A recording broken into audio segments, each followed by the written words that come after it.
नाम एमडी नासिर है। मैं बिहार से हूँ और मैं एक स्टूडेंट हूँ और इस देश का एक नागरिक हूँ और किसान का बेटा भी हूँ। बतौर एक देश के नागरिक मेरे ऊपर देश की एक जिम्मेदारी है और जिस तरह से हमारे किसान अन्नदाता लगातार 44-45 दिनों से इस कड़कती हुई ठंडी में बॉर्डर पे हैं, लेकिन सरकार इनको सुन नहीं रही है। सरकार पीछे हटने की नाम नहीं ले रही है। लेकिन हम कहना चाहते हैं कि जिस तरह से आज इन किसानों पे ही नहीं बल्कि हमारे देश के चाहे छात्र हो या युवा हो या किसी महिला हो, सबके ऊपर एक अत्याचार हो रहा है। तो सबके तरफ से मैं 2 लाइन कहना चाहूँगा कि मुझे मोदी ने लूटा, राहुल में नहीं दम था।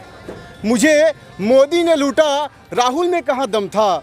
मुझे मोदी ने लूटा, राहुल में कहाँ दम था। जीडीपी वहाँ डूबी जहाँ अच्छा नेता ही कम था।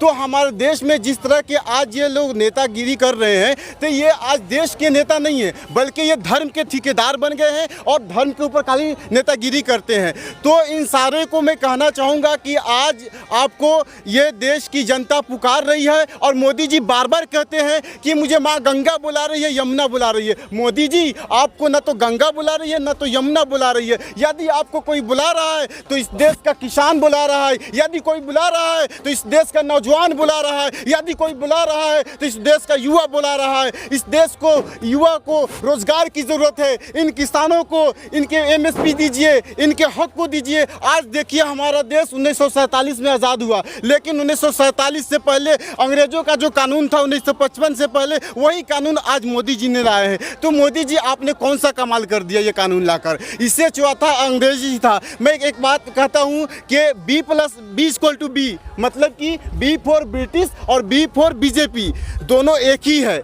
ना तो बीजेपी में और ब्रिटिश में कोई अंतर नहीं है। जिस तरह से 1947 से पहले ब्रिटिश इस देश पर हुकूमत किया, यहाँ के लोगों पे अत्याचार किया, यहाँ के युवाओं पे, किसानों पे, छात्रों पे अत्याचार किया, उसी तरह से आज मोदी सरकार भी यहाँ के किसान पे अत्याचार कर रहे हैं, यहाँ के युवा पे अत्याचार कर, छात्रों पे अत्याचार कर रहे हैं। कुछ लोग का कहना है कि अंबानी और अडानी का इसमें क्या दोष है कि उसके ऊपर सवाल उठा रहे हैं। तो मैं कहना चाहता हूँ कि ईस्ट इंडिया कंपनी जब इस देश में आई थी तो उसका क्या दोष था। लेकिन अंग्रेजों ने क्या ईस्ट इंडिया के कंपनी के जरिए क्या यहाँ के युवाओं पे अत्याचार नहीं किया। जो युवा हक के लिए आवाज़ उठाते थे क्या उनको फांसी नहीं दिया, क्या उनके ऊपर जुल्म नहीं ढाया, क्या यहाँ के किसानों से नील की खेती नहीं कराई गई। सब कुछ किया गया। उसी तरह से आज देखिए तो इस देश का रिलायंस कंपनी के हाथों मोदी सरकार ने इस देश को बेच रहा है और फिर से ये रिलायंस कंपनी अंग्रेजों की तरह इस देश के युवाओं पर, इस देश के छात्रों पर, इस देश के जनता पर एक अत्याचार करना चाहती है, हुकूमत करना चाहती है।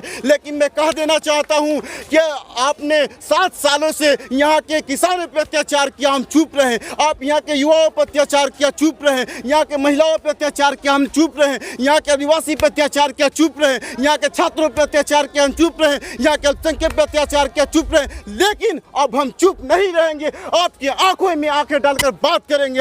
हम अपना अधिकार लेके रहेंगे। अब हम चुप नहीं रहेंगे। हमारे जैसे बहुत सारे छात्र भगत सिंह की हिस्टोरी पढ़े हैं हम लोग कोई ये फिल्म मेकर और अमिताभ बच्चन और हेमा मालिनी की हिस्टोरी, बायोग्राफी हमने नहीं पढ़ा है। हमने पढ़ा है भगत सिंह, अशफाकुल्लाह खां के बायोग्राफी को पढ़ा है। आज एक बीजेपी की सांसद है मथुरा से, क्या नाम है उसका, हेमा मालिनी जी। उनका तो नाटक आप लोग सब देखते हैं। वो क्या करती है कि लिपस्टिक लगा लेती है, पाउडर लगा लेती है 1 kg और ऊपर से हेलीकॉप्टर पे नए साड़ी पहनकर किसान जब खेती करते हैं उस वक्त किसान की नाटक करने के लिए वो खेतों में पहुंच जाती है। अरे हेमा मालिनी जी, मैं आपसे एक बात कहना चाहता हूं, मेकअप वाली सुंदरता कोई सुंदरता नहीं होता है। अच्छा, असल में सुंदरता है वो दिल की सुंदरता है। मेकअप वाली सुंदरता आपकी कोई काम नहीं आएगी। यदि आपके दिल में किसानों के प्रति मोहब्बत है तो आप एक बार किसानों से आके तो मिलिए। केवल आप नाटंकी करती है, आपकी नाटंकी करने से कुछ नहीं होगा। और एक बात और कहना चाहूँगा, आप अपने डुप्लीकेट हीरो को भी लाइए।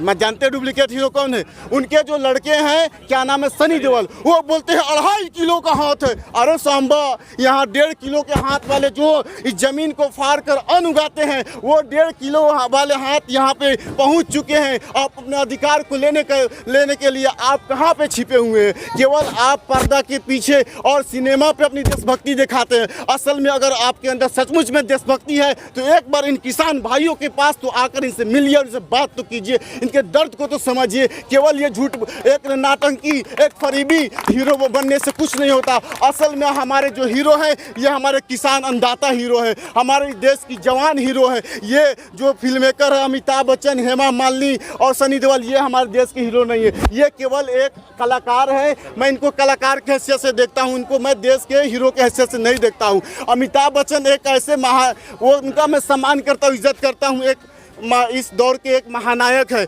लेकिन आज अमिताभ बच्चन क्यों चुप है? क्या उनके घर में अनाज नहीं जाता है? क्या उनके घर में दाल चावल सब्जी नहीं जाता है? आज किसान जब अपने हक की लड़ाई के लिए लगातार 44-45 दिनों से इस कड़कती हुई ठंड में, बरसती हुई बारिश में जब इस रोड पे हैं, तो आप इनके लिए दो शब्द क्यों नहीं निकालते हैं? आप इनके लिए बात क्यों नहीं करते हैं? कहा जाता है कि देश और समाज की बर्बादी चोर उचक्कों से उतनी नहीं है जितने कि अच्छे पढ़े लिखे लोगों की वजह से है। आज इस देश के जो सेलिब्रिटी बने हुए हैं, देश जिसको फॉलो करती है, आज जिनको फॉलो करते हैं अमिताभ बच्चन और सनी देओल, सचिन तेंदुलकर और विराट कोहली जैसे ये महान लोग जो हैं, आज चुप है। इसलिए आज हमारे देश की बर्बादी हो रही है। अगर ये लोग बोलते तो आज हमारे देश की यह हालत नहीं होती। अच्छे पढ़े लिखे लोग जो हैं वो चुप है। और एक बार और बात कहना चाहूँगा, चुप है इसका मतलब आप उस आत्मघात करने वाले अंबानी और अडानी, भगोड़ा विजय माल्या, मोहन चौकसी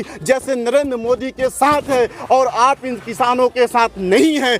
तो प्लीज़ मैं तमाम देशवासियों से कहना चाहूँगा कि आप ज़रूर इन किसान भाइयों का हौसला अफजाई करने के लिए एक बार इन किसानों से आकर मिलिए, इनके लिए आवाज़ उठाइए। और मेरे जैसे युवा से भी मैं कहना चाहूँगा, आप कब तक चुप रहेंगे? आप सबकी एक ख्वाहिश होगी, इच्छा होगी कि हम देश के लिए काम करेंगे, आप आईपीएस बनेंगे, आईएएस बनेंगे, तब आप देश और समाज की बात करेंगे। लेकिन मैं कहना चाहता हूं, आईपीएस और आईएएस बनने की ज़रूरत नहीं है। यदि आप सचमुच में समाज की सेवा करना चाहते हैं, देश की सेवा करना चाहते हैं, तो जिस उम्र में हैं आप उसी उम्र से अपने आवाज़ को बुलंद कीजिए, इन किसान भाइयों के साथ खड़े होइए। आज ये इनके साथ अत्याचार हो रहा है, यदि आप इनके साथ खड़े नहीं होंगे, आवाज़ नहीं उठाएंगे, तो आने वाली पीढ़ियाँ आप पे हंसेंगी। सो मेरे गाइस, मैं इतना ही कहकर अपने वाणी को विराम देता हूँ। जय जवान, जय किसान, जय हिंदुस्तान।